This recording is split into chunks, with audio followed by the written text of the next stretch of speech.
October 12, 1944. Cold drizzle fell steadily on the railway siding in Yorkshire, England, as SS Oberfuhrer Klaus Weber stepped down from the cattle car that had transported him across the English Channel. His hands were bound, his uniform soaked through, and his body ached from 3 days of cramped transport through the English countryside. Around him, 200 German prisoners shuffled into formation.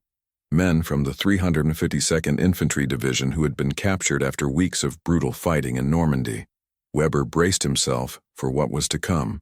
The Nazi propaganda machine had been explicit about what awaited captured German officers in Allied hands. He expected beatings, starvation, savage interrogation, perhaps immediate execution. The broadcasts from Berlin had been clear.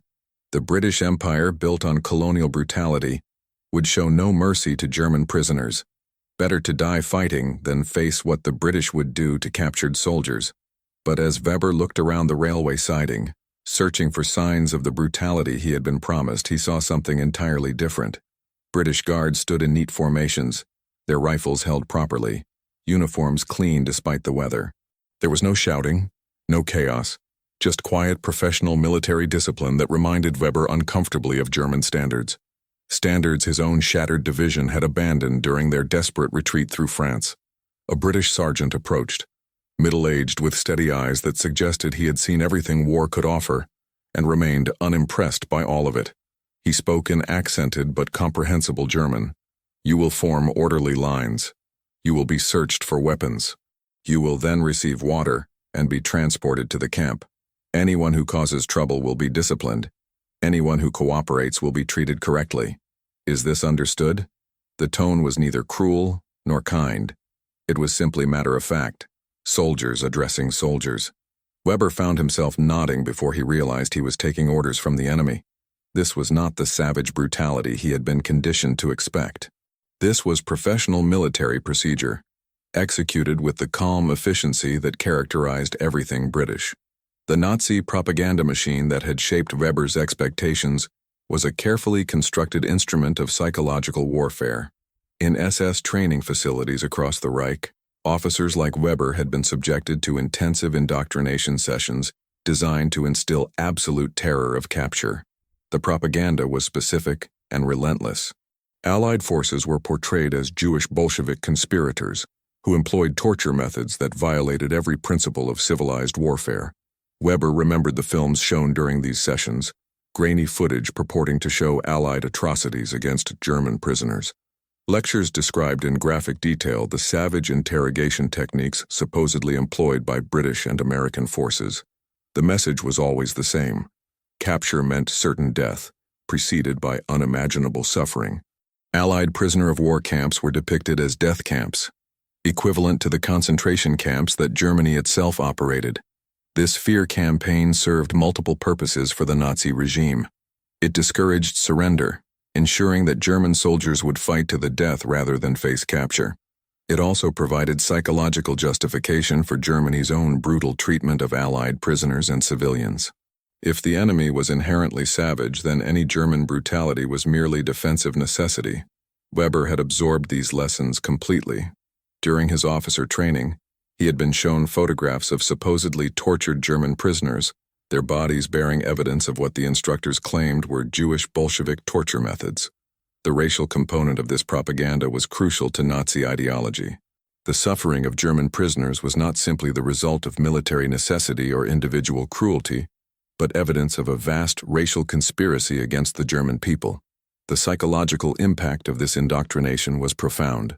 Weber and his fellow officers genuinely believed that capture by Allied forces meant torture and death. This belief shaped their behavior in combat, making them fight with desperate ferocity even in hopeless situations. It also prepared them psychologically for what they assumed would be their fate if captured. But now, standing in the English rain, Weber was experiencing something that contradicted every element of his conditioning. The search that followed was thorough but not humiliating. Personal effects were catalogued and stored with bureaucratic precision.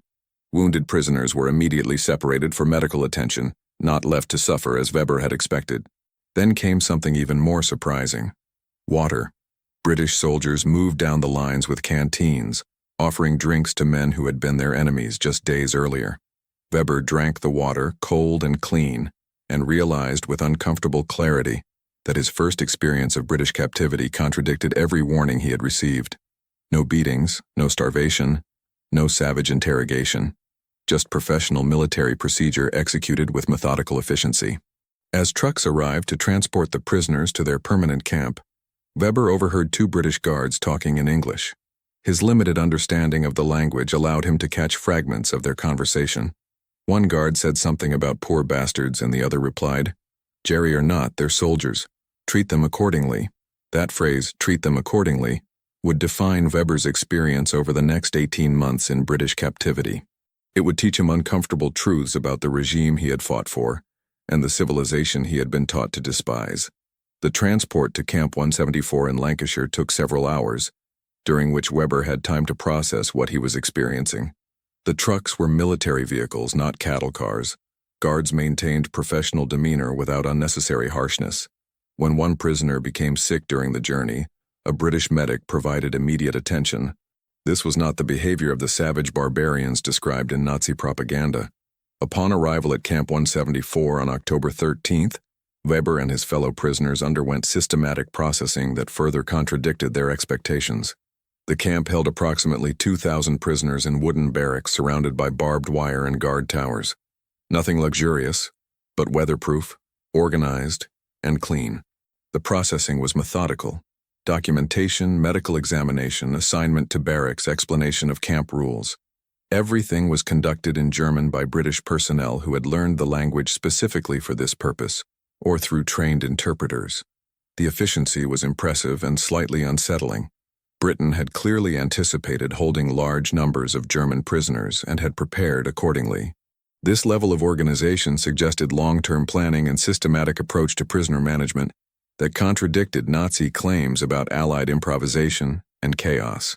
The first meal provided another education in the gap between expectation and reality. Weber had expected starvation rations, the deliberate undernourishment that Nazi propaganda promised British would inflict on German prisoners. Instead, dinner was adequate.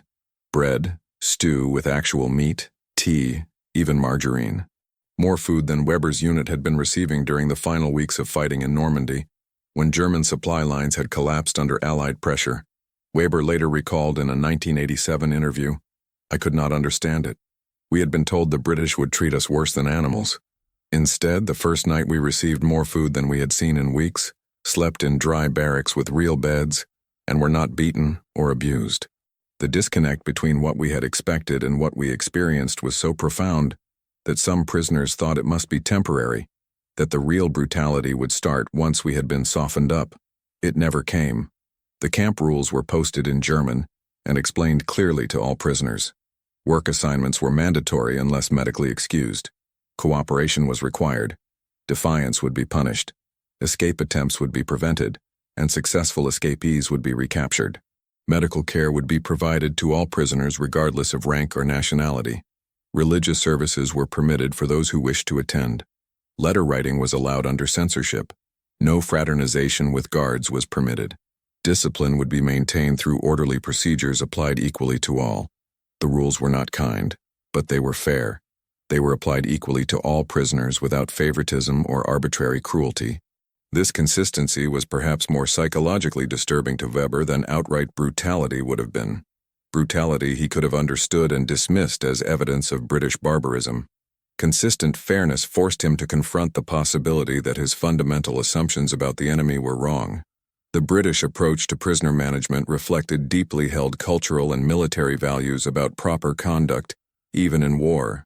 British guards, many of them veterans of North Africa, Italy, or France, operated under clear directives that emphasized maintaining discipline without descending into cruelty. The cultural expectation was restraint. You demonstrated superiority not through brutality, but through unshakable composure and adherence to standards. Sergeant Major William Thompson, who supervised guards at Camp 174, articulated this philosophy clearly. These men were our enemies. They fought for Hitler, killed our mates, bombed our cities, but they are prisoners now, which means they are our responsibility. We do not abuse them because we are not savages. We maintain order through discipline and fairness. That is the British way. We do not need to beat men to show we have beaten them. The barbed wire does that. This restrained approach created a distinctive camp atmosphere. Guards did not fraternize with prisoners, but showed professional courtesy. Orders were given clearly and enforced consistently.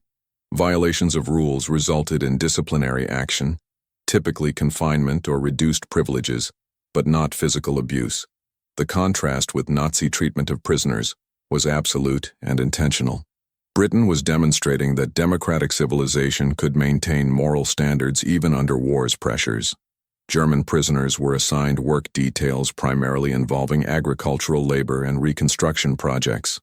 This was legal under Geneva Convention protocols and beneficial to Britain's war-strained economy. The assignments were practical: harvesting crops, repairing farm buildings, clearing land, working in forestry. Britain faced severe labor shortages with millions of men in military service. German prisoners of war provided an essential workforce for agriculture and basic construction. The work was hard, but not deliberately cruel.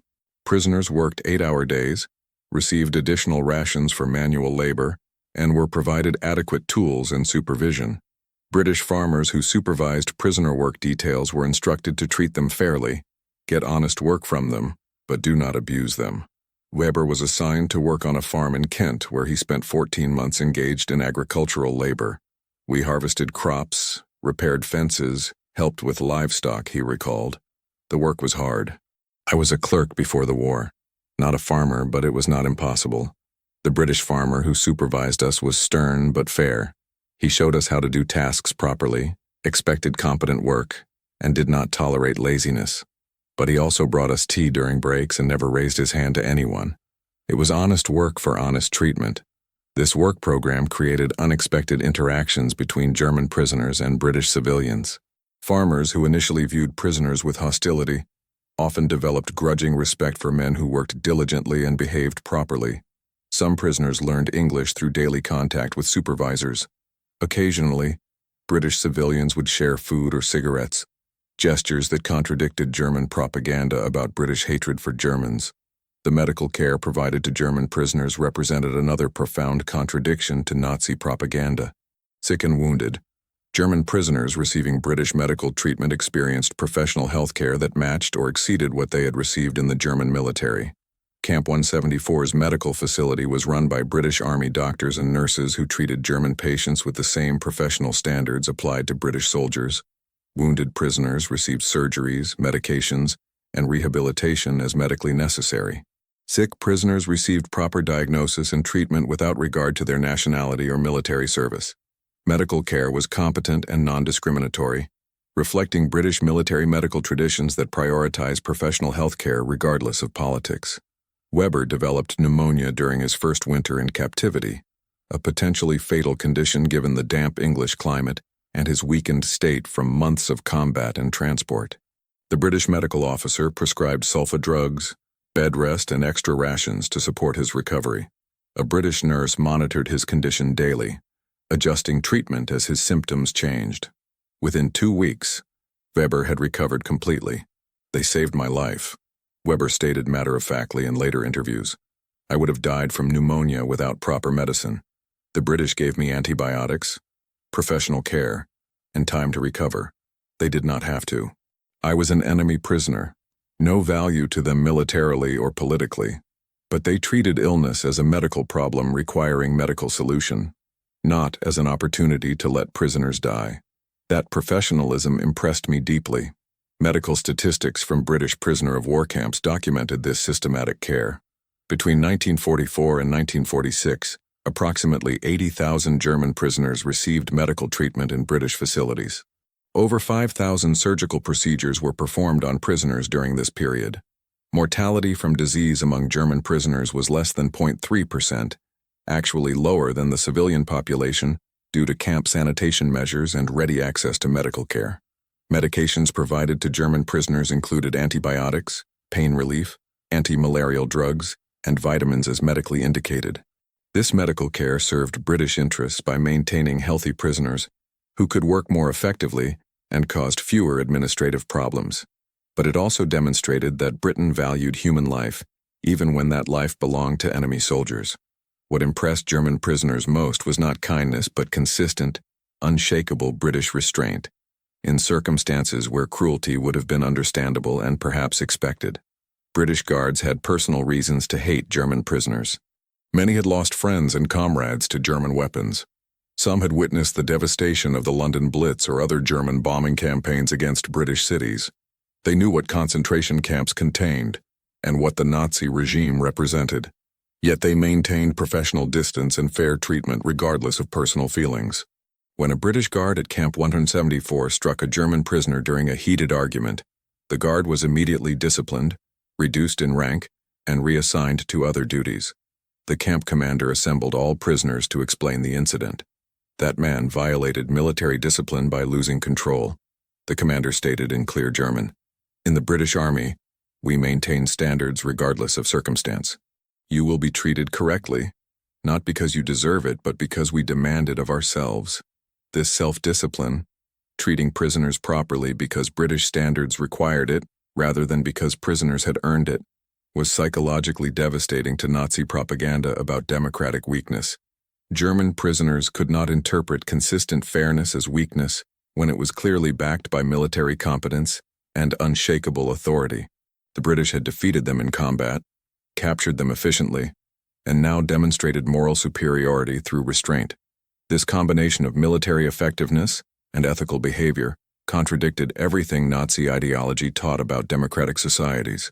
Sergeant Major Thompson described the underlying philosophy. These men fought for evil. Yes. They killed our soldiers, yes. But we do not lower ourselves to their level. We demonstrate superiority not through cruelty, but through maintaining civilized standards they abandoned. When a German prisoner sees British guards treating him fairly despite having every reason to hate him, that teaches him more about civilization's strength than any beating could. December 1944 brought an incident that crystallized the British approach to German prisoners and created lasting memories for men like Weber. Camp authorities permitted prisoners to organize Christmas services, both Protestant and Catholic, recognizing the religious significance of the holiday, even for enemy prisoners. German prisoners decorated a barracks with improvised ornaments made from available materials, gathered for religious observance, and sang traditional hymns.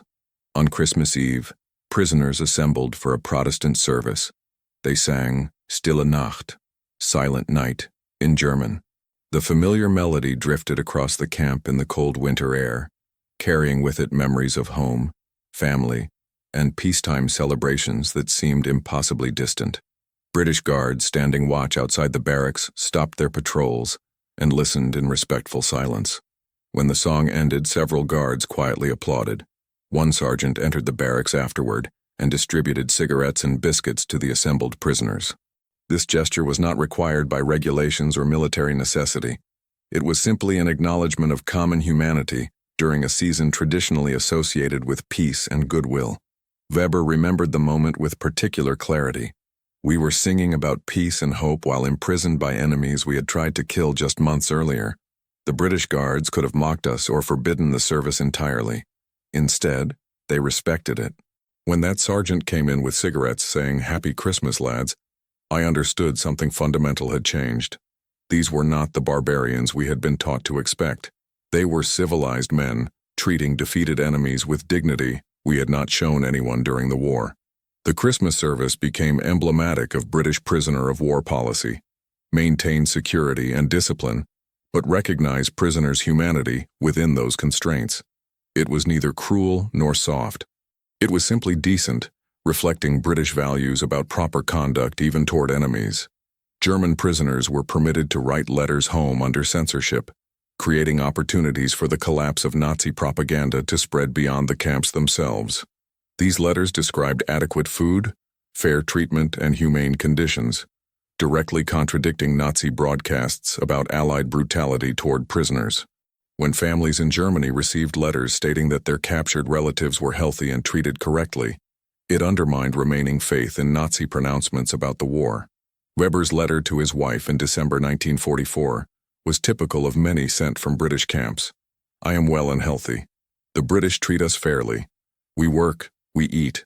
We are not abused. Everything we were told about British cruelty was propaganda designed to make us fight harder. I am safer here than I would be continuing to fight on the front lines. Do not believe what you hear from Berlin about prisoner of war treatment. The reality is completely different from what we were taught to expect.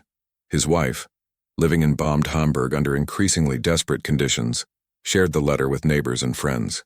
The information rippled through her community and beyond. If Nazi propaganda about prisoner of war treatment was demonstrably false, what else might be lies? The promises of miracle weapons, the claims about imminent victory, the justifications for continuing a war that was clearly lost? British authorities understood the strategic value of these letters. Allowing prisoners to write home served multiple intelligence purposes. Censors learned valuable information about German morale, military conditions, and civilian attitudes. The letters also served psychological warfare objectives by undermining Nazi propaganda among German civilians who received first-hand accounts contradicting official narratives. Extended captivity in British camps created profound ideological transformations among many German prisoners who had time to compare their treatment with Nazi principles and propaganda. The transformation process was gradual, but inexorable. Initial shock at humane treatment gave way to grudging acceptance that the British were not the monsters propaganda had depicted. This recognition opened fundamental questions about other Nazi claims. If propaganda about Allied treatment of prisoners was false, what else were lies? The racial theories that justified persecution of Jews and other minorities, the claims about Jewish conspiracy controlling Allied governments, the entire ideological foundation of the regime they had fought for. Weber described his personal evolution during captivity. I had time to think without constant propaganda reinforcement for the first time in years. I saw British treating us fairly despite having every reason to hate us. I talked to other prisoners who privately admitted that Nazi ideology was intellectually bankrupt. I read British newspapers, heavily censored but still providing information we had never received in Germany. Slowly, painfully, I rebuilt my understanding of the world. I had fought for evil. I had believed lies. The British who defeated and imprisoned me were more honorable than the regime I had served. British authorities recognized this transformation potential and eventually implemented formal re-education programs designed to expose German prisoners to democratic values and accurate historical information. However, many prisoners had already abandoned Nazi beliefs simply through experiencing British fairness, contrasted with their memories of Nazi brutality toward others. When German prisoner repatriation began in 1946 and 1947, thousands of former prisoners volunteered to remain in Britain temporarily to continue agricultural and reconstruction work. The British government, facing continued severe labor shortages in the post-war period, permitted prisoner volunteers to stay as civilian workers with proper documentation and legal status. Approximately 25,000 German former prisoners of war remained in Britain through 1948, working on farms and reconstruction projects while living in civilian housing rather than camps. They received wages for their labor and were free to move about within legal constraints applied to all foreign workers. Weber was among those who chose to remain. I had nothing to return to in Germany. My city was rubble, my family scattered or dead, my country occupied and divided. Britain offered work, housing, and the possibility of rebuilding a life with dignity. Many of us stayed voluntarily. We had been treated fairly as prisoners. Perhaps we could build futures here as free workers contributing to recovery rather than destruction. This voluntary retention demonstrated the remarkable success of British prisoner of war policy. Men who had been treated fairly as prisoners became willing workers. Soldiers who had fought against Britain chose to remain and contribute to British post-war recovery.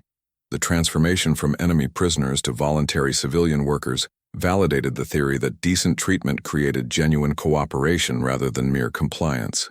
The restrained, fair treatment of German prisoners reflected and reinforced British self-conception about national character and civilized values during wartime. Britain saw itself as a bastion of civilization, fighting against barbarism. Maintaining civilized standards in prisoner treatment, even when dealing with enemies who had fought for an explicitly barbaric regime, confirmed this national self-image. British fairness to German prisoners demonstrated moral superiority more effectively than cruelty could have achieved. This was not naive idealism, but calculated demonstration of civilization's strength. By treating prisoners properly while Germans treated Allied prisoners and civilians brutally, Britain proved which side represented civilization and which represented barbarism. Captain Robert Ashford, camp commander at Camp 174, articulated this philosophy clearly. We are fighting to defend civilization against Nazi barbarism. If we abandon civilized standards in how we treat prisoners, we have lost what we are fighting to preserve. Our restraint, our fairness, our adherence to international law even when dealing with men who fought for evil. This proves we are right and they are wrong more clearly than any propaganda could demonstrate.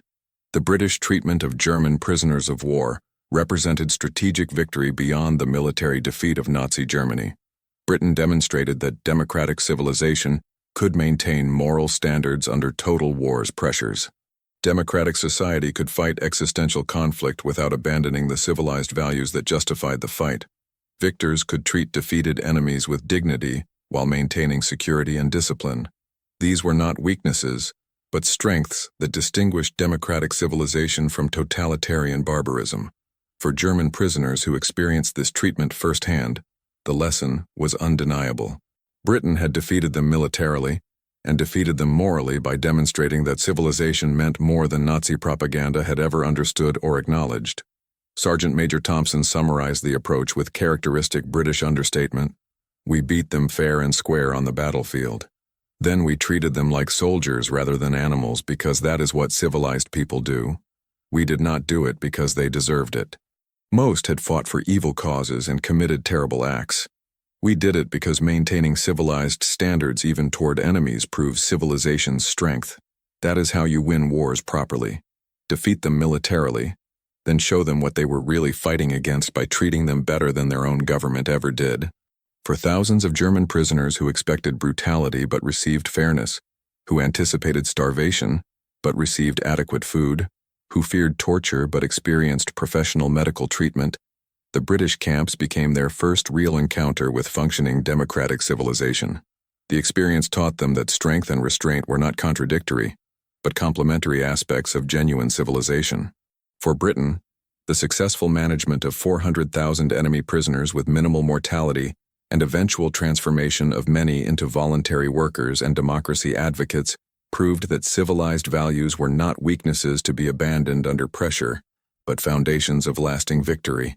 The quiet decency of British prisoner of war camps, where former enemies received tea and fair treatment, where guards maintained order through discipline rather than terror, where defeated soldiers were treated as human beings rather than subhuman criminals, became testament to civilization's resilience under extreme stress.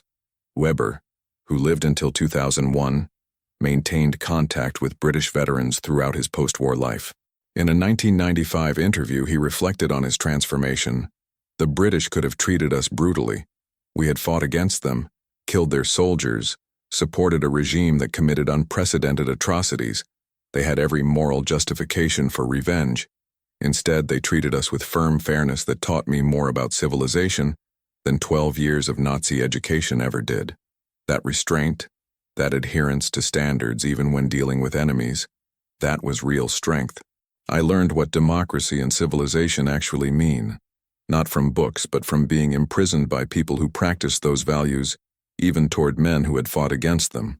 The gray English mornings when German prisoners received adequate food and fair treatment demonstrated truth more powerful than any propaganda, that real strength includes restraint, that victory does not require vengeance, and that treating enemies with dignity after defeating them shows greater civilization than any brutality could prove. For Weber and thousands like him, the British camps became proof that civilization could survive and triumph even in total war's darkest hours. Thank you for watching. If you found this historical story as fascinating as we did, please give this video a thumbs up to help us reach more history enthusiasts like yourself. We'd love to hear your thoughts in the comments below. Did this story change your perspective on how propaganda can shape our understanding of reality? What other untold stories from World War II would you like us to explore? If you're not already subscribed to our channel, hit that subscribe button and ring the notification bell so you never miss our deep dives into the most compelling moments in history. Your support helps us continue bringing these important stories to light, ensuring that the lessons of the past aren't forgotten. See you in the next video. where we'll uncover another remarkable chapter from history that challenges everything you thought you knew.